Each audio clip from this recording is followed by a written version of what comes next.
Striking a deal with China, what a new agreement means for Saskatchewan canola producers. A warning for winter enthusiasts why the warm-up is prompting safety concerns. And hopes for a new bid, how a Saskatoon group is hoping to bring their business ideas to the table. This is CTV News with Chantel Saunders. Good evening. We begin tonight with relief for canola producers in Saskatchewan. Canada and China have reached a trade deal with Beijing cutting tariffs on Canadian agricultural products like canola. That in return for Canada slashing tariffs on Chinese electric vehicles. The deal was struck during a visit to China by the Prime Minister with Premier Scott Moe in attendance. Wayne Mantika has more. Prime Minister Mark Carney and Saskatchewan Premier Scott Moe worked side by side in reaching the trade agreement with China. It will end a trade dispute that saw China impose a canola seed duty in retaliation for Canadian tariffs on Chinese electric vehicles. It will focus on 5 key areas where both our nations stand to make substantial and sustained gains. China will reduce its 84% duty on canola seed to 15% by March. In return, Canada will allow up to 49,000 Chinese electric vehicles to enter the country each year at a 6.4% tariff rather than the current 100%. Saskatchewan canola producers are relieved. On any given year, our operation produces, call it 100,000 bushels of canola. Some years it's more, some years it's less. So anytime there's positive market reaction, it's obviously net good for us.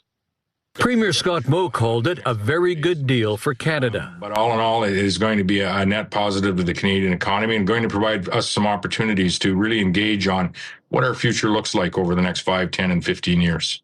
Ontario's Doug Ford says China now has a foothold in the Canadian auto market. It's going to hurt every single auto manufacturer, every single supply chain that has anything to do with the auto sector. This was not thought out properly. Canadian canola meal, peas, lobsters and crabs will no longer be subject to Chinese tariffs from March to at least the end of the year. But there was no mention of canola oil, which has been subject to a 100% tariff. We ideally would like to see 0% tariffs, but seeing a significant reduction is very positive for our canola farmers. The deal could mark a move away from Canada's long-standing alignment with the United States. The Prime Minister called Canada's current relationship with China more predictable. Wayne Mantika, CTV News, Regina. Meanwhile, Saskatchewan has signed a 3-year deal with the United Arab Emirates to help the country develop a nuclear energy program. It mainly surrounds development of technologies related to small modular reactors, nuclear plant efficiency and reliability. The province said with Saskatchewan's vast uranium deposits, it's in a good position to partner on nuclear innovation. Both parties have the option to renew the deal once the 3-year term expires. Winter sports enthusiasts are being asked to keep safety top of mind when heading out on the ice. It comes as our winter warm-up is impacting ice conditions in some areas of the province.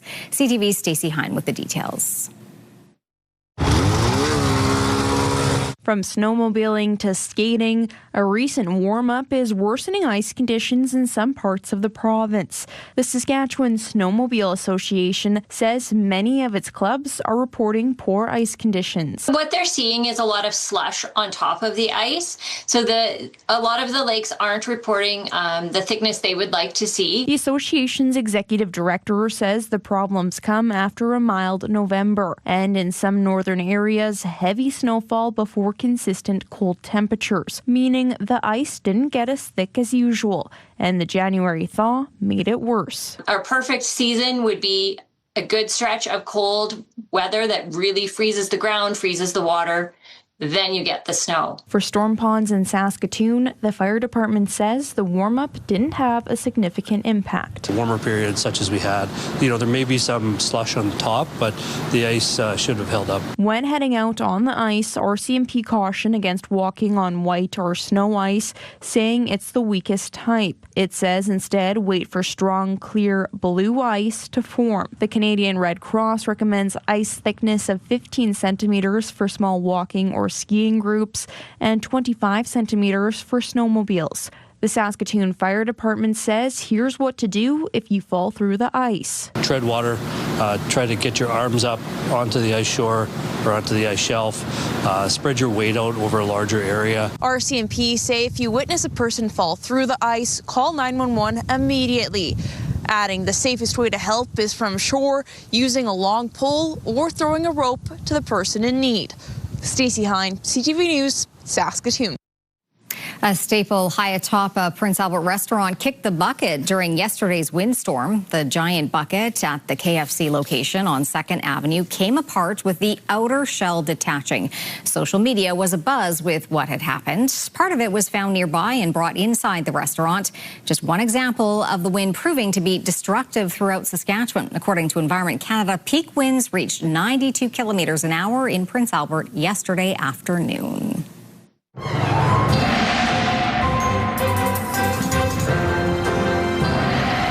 Jeff, we're not quite done with the wind just yet. Not quite yet. Okay, so they found one chunk of it. Where's the other chunk? It just seems that is somebody's basement. It's like a rat. Check out what we got in the basement here. I don't know. It's a mystery to us for now. Exactly. An unsolved mystery. A CTV investigation is due. Yes, there we go.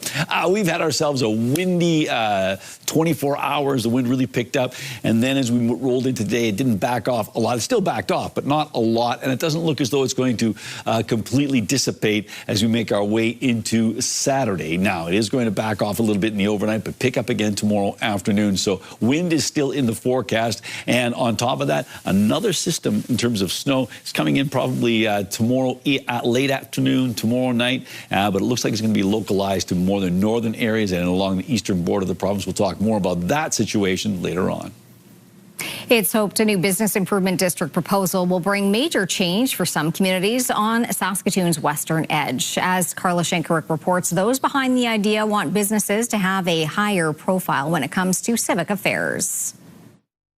We're all doing this because we want to make a difference and make community impact. Karen Kobison is one of those spearheading the move to have the Confederation Urban Centre added as an official business improvement district in Saskatoon. I'm really looking forward to having just this collaborative, unified effort where information is openly available and everyone maybe doesn't feel like they're on an island anymore. Kobison admits safety concerns are top of mind for the area, but realizes that all neighborhoods face the same issues, which makes bid status more important as it will include them in civic conversations. They represent a collective, right? And that unified voice. And also the sharing of information. Things that happen at City Council or things that happen at different levels are communicated to bids. She says there are few homes in the proposed bid area as it encompasses an area that includes the Confederation Mall and all businesses surrounding that block, including Superstore. Then it stretches south to Fairhaven Bowl and up to Circle Drive as far as 11th Street. The councillor for the area, Ward 2, is Sinos Timon, who is encouraged by the move, saying it's a step in the right direction. We've been in conversation with some of the business owners. What has been lacking is the voice for those business in some of the decision-making process. He tells us that this has been in the works for a long time, and thanks to the hard work of a group of dedicated community members, the time is now. It requires a lot of work, requires a lot of coordination, requires a lot of logistics. What better people to be involved with than people that are civic-minded? The push to become a bid started in 2024 when the municipal election boundaries brought a new group of businesses together. The hope is to be an official business improvement district in 1 year at the start of 2027. Carla Shankaruk, CTV News, Saskatoon. A former employee of a Saskatchewan school who was convicted of sexual exploitation is appealing last year's decision. Mick Favel has more on that. The Court of Appeal is now deliberating after hearing arguments in the hearing of a former Saskatchewan educational assistant convicted of sexual exploitation charges involving teen boys. A jury found Stacey Duke guilty of several charges, including exploitation, luring, and making sexually explicit material available to a child in March of last year. She was originally sentenced to 28 months in prison. The charges stem from when Duke was an educational assistant at Vibank Regional School in the fall of 2022. The victims were 17 at the time and cannot be named due to a publication ban. In her appeal, Duke's defense argues that the trial judge erred in giving instructions to the jury relating to positions of trust and authority, which may have altered the outcome. The Crown is also appealing the length of Duke's sentence and wants it increased to 6 months in prison. Duke's defense is seeking a new trial or a possible acquittal. Duke is currently out on bail awaiting the outcome of the appeal. Mick Favel, CTV News, Regina. RCMP are looking to identify a man in connection to the Grandparent scam making its rounds in the Battlefords area. They've released these photos, hoping someone can identify the man police say may have information about the incidents they are investigating. The Grandparent scam sees victims, often seniors, contacted by someone claiming to be a grandchild or relative in need of emergency help. Often they are told the grandchild needs money for bail after being arrested, with the scammer usually going to the victim's home to collect the cash. Anyone who knows who this man is should contact Battlefords RCMP. 2 people are facing charges after fake money was used to buy merchandise in Saskatoon. On Tuesday, a search warrant was executed at a home in Rosthern, leading to the seizure of several $1,000s worth of tools seen in this photo.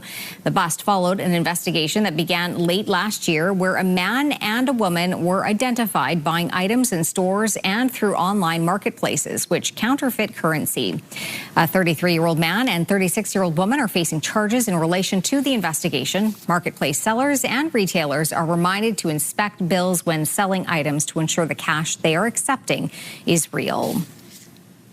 Prince Albert has come together to provide a little warmth to community members. As Jasmine Pelche reports, the wrap-up for the holidays clothing donation campaign has wrapped up for another year, with the items collected going to the Salvation Army.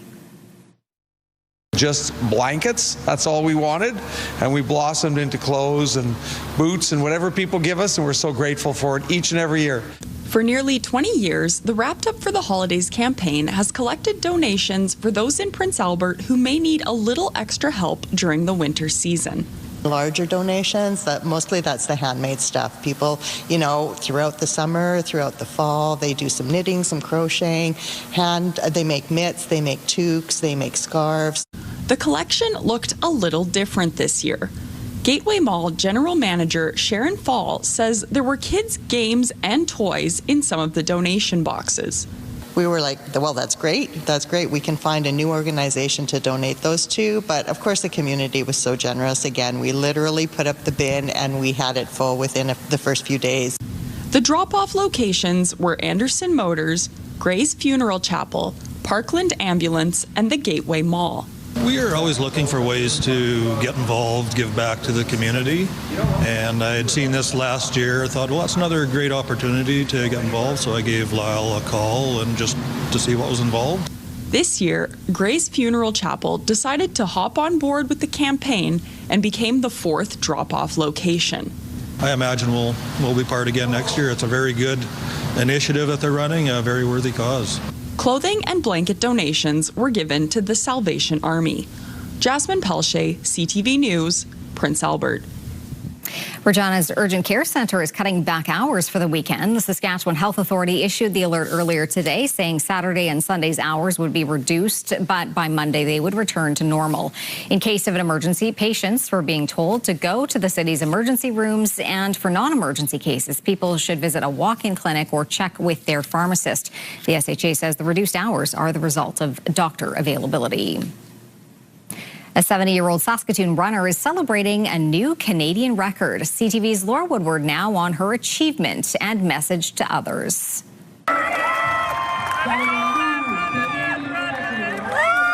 Lynn Warwick-Epp has done it, running the indoor mile in 7 minutes, 12.28 seconds, setting a Canadian record for women in the 70 age category. She didn't just set it.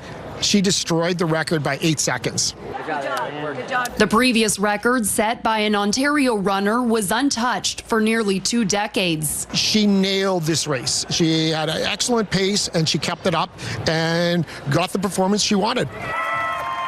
Among her biggest fans, the ones who call her Baba. She's energetic, very energetic.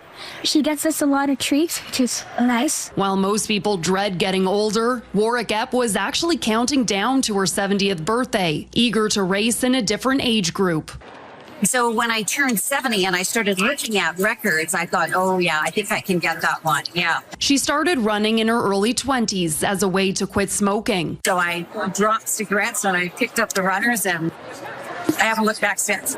Warwick Epp says running has carried her through some of life's toughest times. She encourages everyone, no matter their age, to find what moves them. I mean, it doesn't have to be running. It can be cycling, it can be swimming or kayaking or whatever. But I just feel that outdoor fitness is so critical for your health, for your mental health and your physical health. Laura Woodward, CTV News, Saskatoon.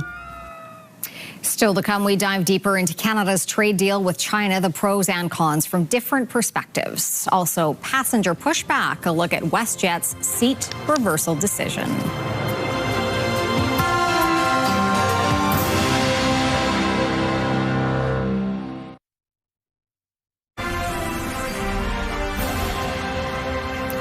You're watching CTV News Live from downtown Saskatoon. Thanks for staying with us tonight.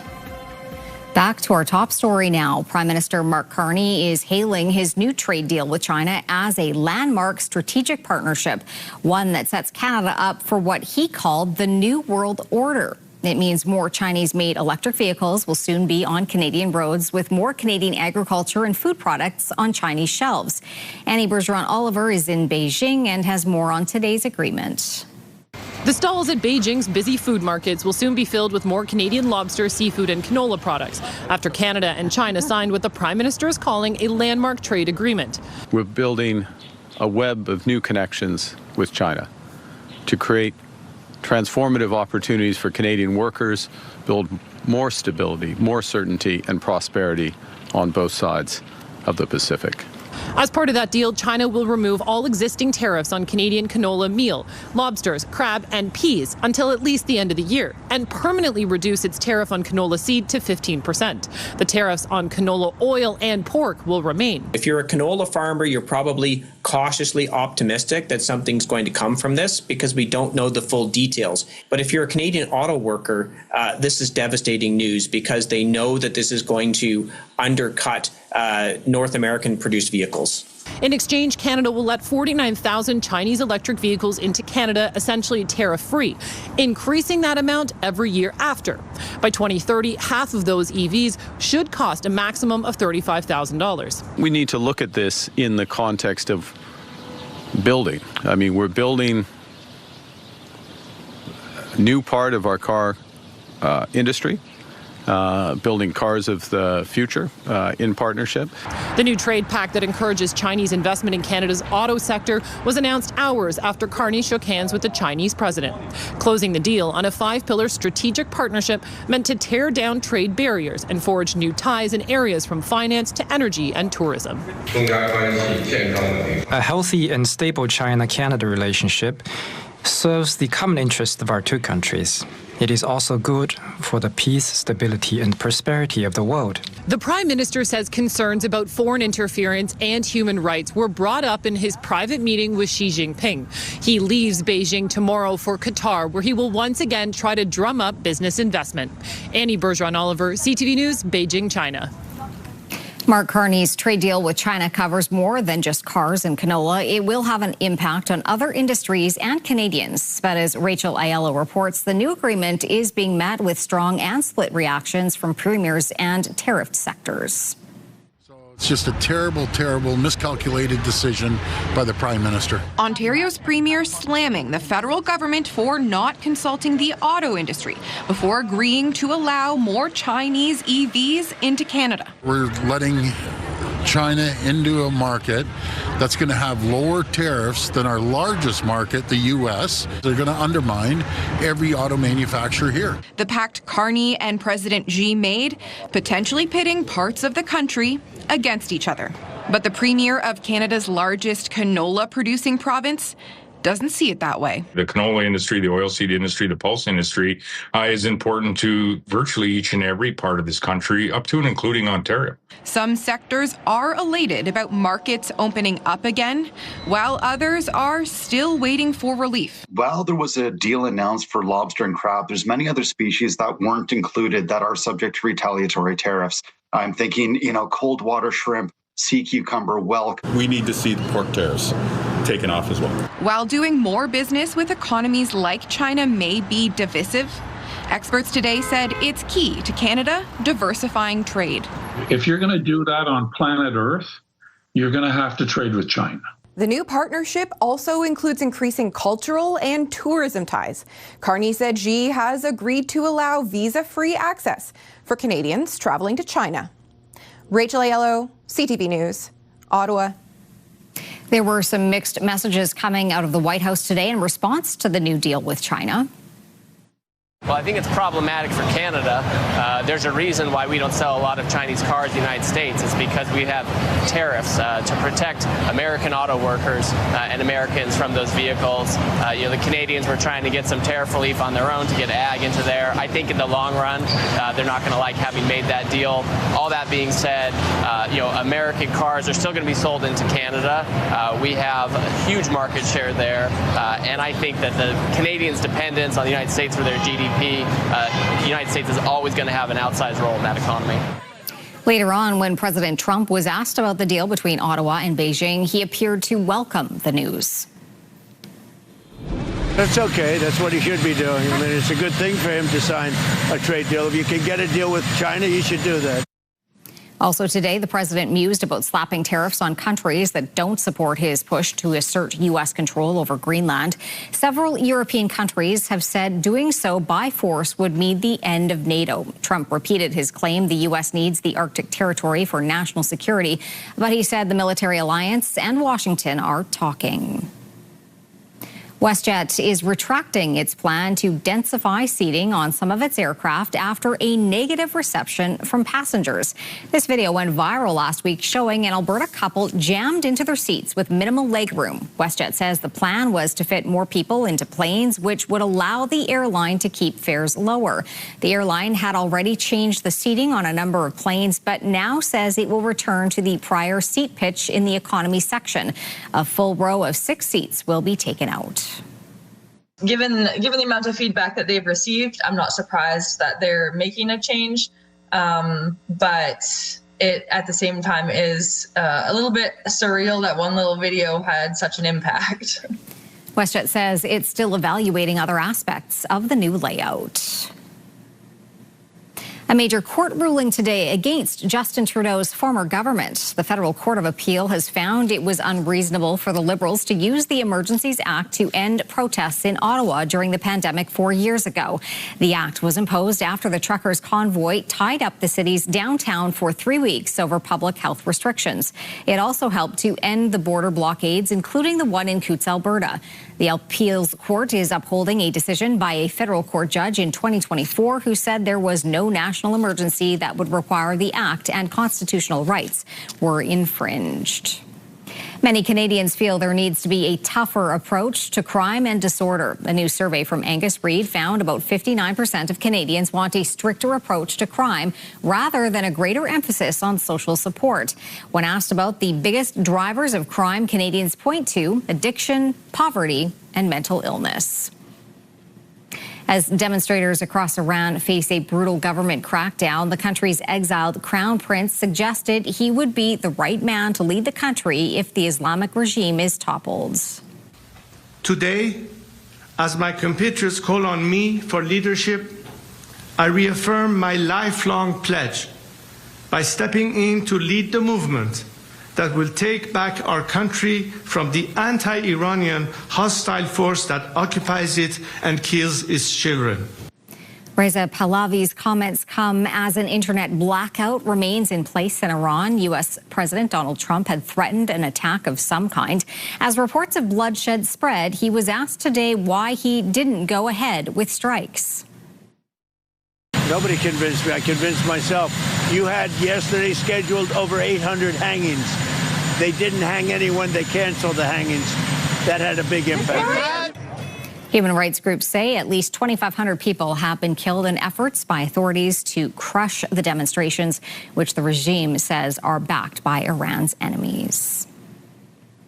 All right, Jeff, we have another sort of more mild day, but that mild comes with some wind tomorrow. Yeah, it comes with some wind, Chantel. Now, a southerly wind, so it'll be warm. And actually, it'll be warming up in the latter part of the afternoon. It'll still be in the minus teens in the morning, but we do expect to have temperatures in the minus single digits here in Saskatoon by the time we get to mid-afternoon. But it is going to be a windy day, but as I say, a southerly flow, so a little bit of a warmer air. So anyhow, let's take a look and see what we got going on with our numbers. Start off with our current temperatures, minus 19 in Saskatoon. So yes, the temperature's been dropping well since midnight, quite frankly. We started off with relatively warm conditions at midnight. It's been getting colder and colder ever since. Minus 20 in Prince Albert, minus 18 in the Battlefords. And as you can see, it's still quite windy in Saskatoon, but the winds have dropped down to more manageable speeds in the Prince Albert and Battlefords region. Saskatoon's almanac, well, minus 7. As I mentioned, that was our temperature at midnight. That will stand as our 24-hour high temperature. Our current temperature, minus 19, is so far as cold as it's gotten, but likely when all is said and done, that temperature, that low temperature for this day will probably be around minus 24, minus 25 degrees just before midnight. Minus 12, minus 23 is typical for this time of January. 4 degrees, the record warm temperature from 1942, second day in a row for 1942, and third day in a row for 1907. On the cold side of things, minus 43 on this date in 1907, and 9:08 is when the sun came up, and 5:26 is when it went down. Coming up, the stroll that's turning heads. The story behind a woman and her bear.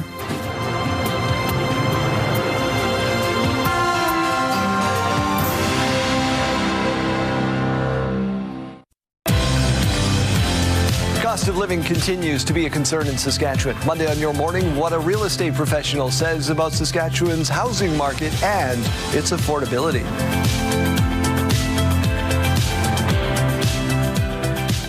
All right, welcome back. A lovely shot outside the live lens of Skycam, taking a look at downtown Saskatoon. And look, the bottom line is that it's been a windy and cold day, but beautiful. Yes, it's been quite nice in terms of the sun being out, or not too much in the way of clouds, but this is what we're dealing with. Now, let's talk about, once again, big high-pressure ridge in place, basically anchored off the west coast, and the big storm track moves over top, grabbing that cold air, hammering down on top of us. So we had one system come through with the snow, and then another one will be making its way into Saskatchewan and other parts of the prairies as we make our way into Saturday evening into tomorrow. And for football fans, yeah, it's going to be cold down in Chicago. So that may be a factor for that game. All right, let's take a look and see what we've got going on. Minus 19 in Saskatoon, minus 20 in Prince Albert, minus 18 in the Battlefords. The hot spot in the province, that was Maple Creek, not Loon Lake. Maple Creek had minus 2 degrees, Uranium City minus 33 degrees. Around the province we go, minus 17 in Lloydminster, minus 11 in Swift Current, minus 18 in Regina, minus 17 in Estevan, minus 20 in Yorkton. Into central parts of the province, a lot of locations around that minus 19, minus 20 degree mark. It's as cold as minus 23 right now in Waskesiu. The warmest it gets on this part of our map is 10 degrees warmer than Waskesiu. That is minus 13 in Kindersley. Up north, some very cold conditions. We've got minus 30 degrees in Collins Bay, minus 29 in both Stony Rapids and Key Lake, minus 23 right now in Buffalo Narrows. Down south, minus 4 in Maple Creek, but it cools off to minus 20 in both Melville and Broadview. Coronach at minus 12, minus 16 in Outlook. Into our futurecast with the computer modeling indicating that system rolling through northern areas and then sort of along the Saskatchewan-Manitoba border. Northern parts of the province, let's say Uranium City, those places could see upwards of 10 centimeters of snow, a little less as this system makes its way southward and loses some of that moisture. On to our roundup in detail. Cloudy skies in La Ronge tomorrow, and minus 12, expecting some snow in Stony Rapids, minus 19, maybe 2 to 4 centimeters. Minus 7 in Buffalo Narrows, minus 16 in Key Lake, again, about 2 to 4 centimeters of snow there. Cloudy or mainly cloudy skies in west central parts of the province, but temperatures hovering around the 0 or 1 degree mark. Windy conditions on, particularly the morning in Kindersley. Windy in Leader, 3 degrees, 7 in Maple Creek, 0 in Outlook, 2 in Swift Current.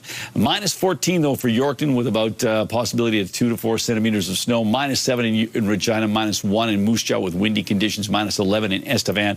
Expecting some snow in Melfort and Hudson Bay, minus 9 in Melfort, minus 15 in Hudson Bay, minus 5, though, in Watrous, minus 8 in Humboldt. For the Battlefords, dropping down to minus 24 tonight, so frostbite, a risk of frostbite is certainly there and into the morning hours, but tomorrow afternoon things warm up. 1 degree on the plus side, and then we've got ourselves minus 14 on Sunday, minus 13 to start the work week, minus 7, a bit of a reprieve, and then we have a downward trend towards next weekend. For Prince Albert, minus 28 -8 overnight, -8 tomorrow for a daytime high, -18 on Sunday, Monday -16, -9 on Tuesday, and then again a downward trend towards next Friday, -26 degrees, and -26 the overnight temperature for Saskatoon and area tonight. The wind's backing off, but the winds do pick up again tomorrow. Cloudy and windy conditions, a high of -3 degrees, and then as we take a look at the 7-day forecast, -16 on Sunday, -14 on Monday, a bit of a reprieve on Tuesday with a chance of flurries, and then -12 on Wednesday, -19 on Thursday, and 1 week from today, temperature daytime high of -24.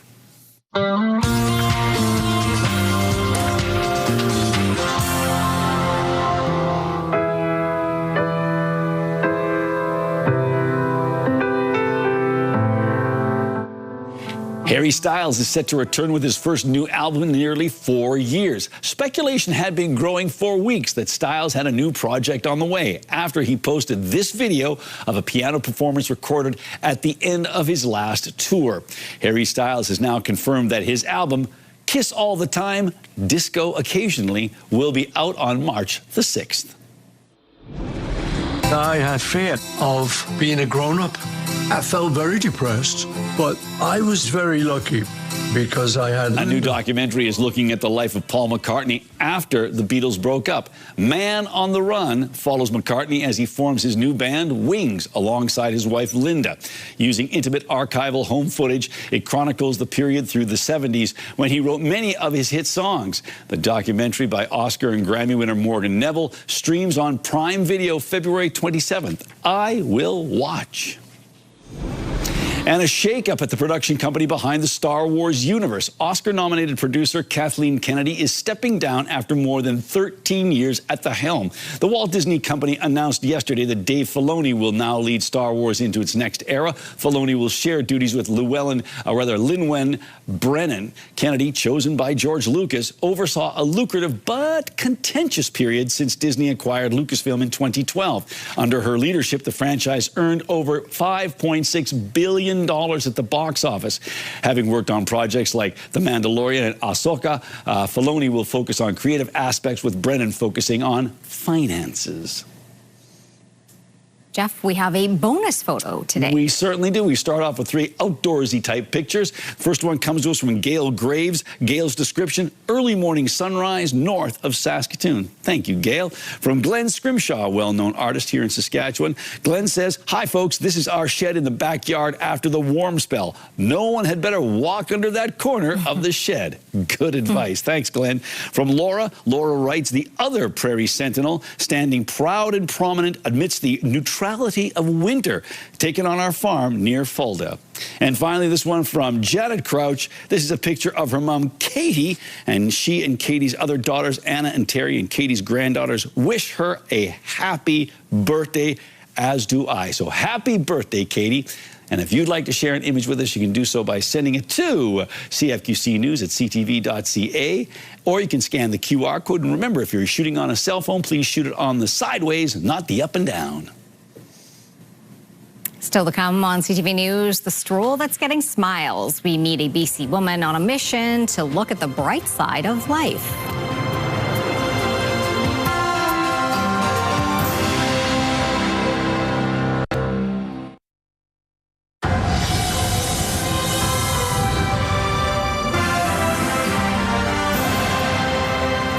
A BC woman recently turned heads as she walked home from getting a prize in Victoria. Adam Sawatsky now on the joy she spread and the outlook she has made on life that made a difference to those who passed her by.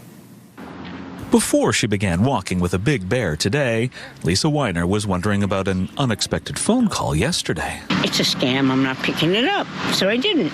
And then today I got the same phone call and I thought, well, geez. So Lisa answered, and the voice on the other end of the phone told her that she'd won the contest she'd entered last month. I was so elated. Why not?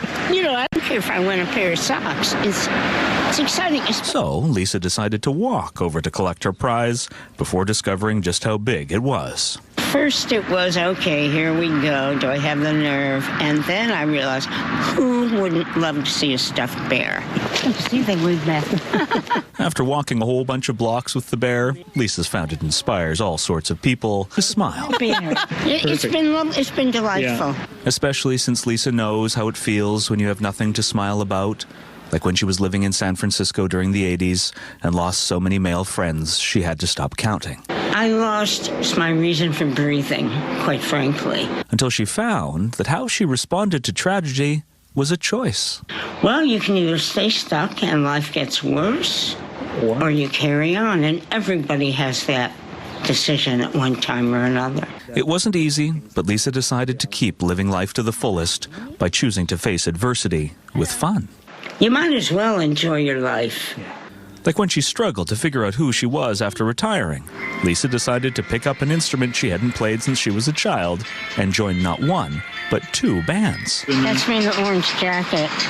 And then, while enduring debilitating cancer treatments, Lisa chose to focus on making her healthcare team laugh.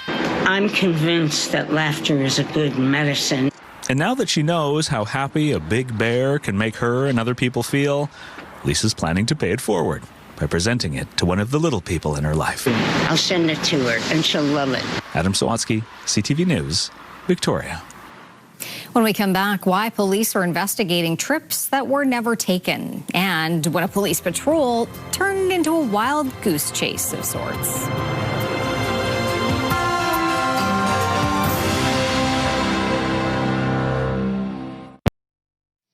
All right, welcome back. Time to take a look at the rural forecast for Saturday. And temperatures are bouncing back. Now, it will still be windy in some locations, and the winds will be backing off as we make our way through the day. But look at this. Lloydminster, 2 degrees. The same for Kindersley. Yeah, it's windy, though. Temperatures in and around the 0 degree mark for Meadow Lake and Spiritwood. And Outlook, -5 for Outlook. Expecting a little bit of flurry activity in Melfort area. We mentioned that earlier on. That's true of Hudson Bay as well. Wynyard, a possibility of flurries, -9 degrees. And then making our way down south, well, check out Maple Creek, 7 degrees, and then we make our way over to the eastern side of the province. We're looking at 22 degrees colder in Kenora, where it is -15. And so, as I mentioned earlier on, that storm system seems, or at least that active weather wants to cling to the Saskatchewan-Manitoba border, and those look like the places that are going to be getting most of the snow. And does that include Cardiff? And the answer is yes. Yes, it's going to receive a little bit of snow. Not a lot of snow showing up in Cardiff. A high of just -14 degrees tomorrow, so a bit cooler on the eastern side of Saskatchewan. And the winds not quite as strong as certainly as they were today. Winds out of the southwest 20, gusting to 40. And Cardiff is where internet plans of up to 1 gig are available from SaskTel. Customers have been coming forward with complaints about a travel agency in Richmond, BC, after paying for trips but never receiving their tickets. BC's Consumer Protection Watchdog has stripped the company of its business license, and now, as CTV's Yasmin Gandam reports, police are investigating. This Richmond-based travel agency, Vegas Vacations in Lansdowne Centre, now filled with frustrated travelers after facing a slew of allegations. She took my money for a ticket. She's not giving me the ticket. Customers say after purchasing a trip, they were not provided a ticket. So we decided to knock on their door to get answers. No? Okay. They don't consent to being recorded. So you can see a sign on the door that says that the license has been canceled. Consumer Protection BC canceled the license after Vegas Vacations failed to submit financial statements to them. Vegas Vacations cannot book any future travel, but is allowed to fulfill existing arrangements for clients who booked before their license was suspended. Over the last month or so, we've received numerous complaints of circumstances with a large variety in nature of incidents involving this travel agency. Richmond Mounties are now investigating to determine if any criminal offenses have occurred, with its Economic Crimes Unit looking into the allegations. One thing I will say is the RCMP is not involved in gathering any refund processes. We're not involved with money. We are strictly there to determine if the circumstances of each person's experiences meet the realm of a criminal investigation. Still, travelers are left in the dark. Now we want the ticket for Hong Kong Airlines that they've taken the money for. They reserved it, and I want the ticket. People who believe they've been defrauded are encouraged to contact Richmond RCMP and visit Consumer Protection BC's website for more info. Yasmin Gandam, CTV News, Richmond. Bo Bichette's time with the Toronto Blue Jays has come to an end. Will Salmon of The Athletic says the now former Blue Jays shortstop has signed with the New York Mets. Who hits it high in the air to deep center. It is gone! It's a reported 3-year, $126 million deal with the chance to opt out after years 1 and 2. The news comes just hours after the Jays missed out on signing free agent Kyle Tucker. Tucker signed a massive 4-year, $260 million contract with the Los Angeles Dodgers. Canada Mortgage and Housing Corporation released numbers that show which cities had the biggest new residential growth. Morella Fernandez with that story. Canadian housing starts were up 5.6% last year, with more new rental housing being built. There was a 58% increase year over year in the number of starts in Montreal. And both Calgary and Edmonton had a record number of starts in 2025. Toronto, on the other hand, saw housing starts drop 31%. Here are the closing numbers for the day. The Canadian dollar is down to 71.86. West Texas Intermediate is up to 59.34. Western Canadian Select is down $2.67 to 44.84. And the TSX gained only 11 points, but enough for a new record close. Those are your business headlines. I'm Morella Fernandez. Coming up, when your suspect flies the coop. Then the football fan that's created quite the pop-up display.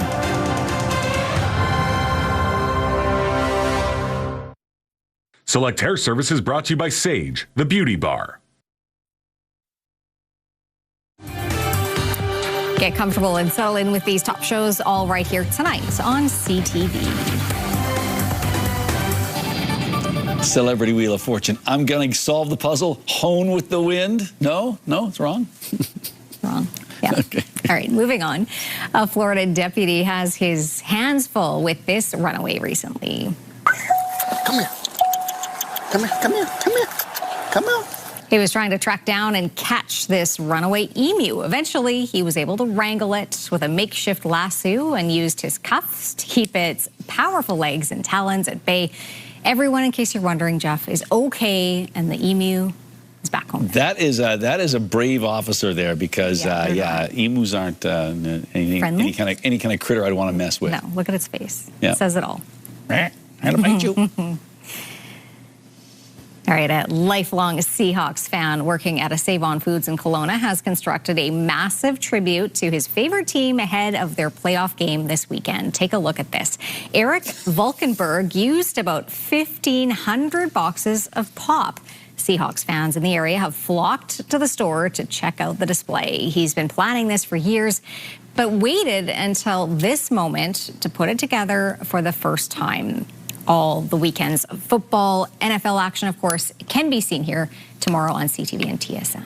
Yeah, exactly. So that's a lot of work. That's a ton of work. And I got to say, I'm impressed by the fact he's got the curvature on the Seahawks beak there. So maybe they're all just glued together very strategically. Well, they might be. And are they full boxes or are they just boxes? I don't wait a minute. Now maybe I found the secret here. So I didn't investigate. Still, get the Kelowna I team on that. Cool. But it's very impressive. Very impressive. We'll see if the Seahawks are impressive tomorrow. We'll have to wait and see. It's the late game. Yeah, exactly. There you go. And Earlier it'll be a game, windy day to be inside. Yeah, exactly. And a very windy day in Chicago, since we're talking football. And we were talking football, right? Yeah. Well, yes, that's all you talk about. So. Okay.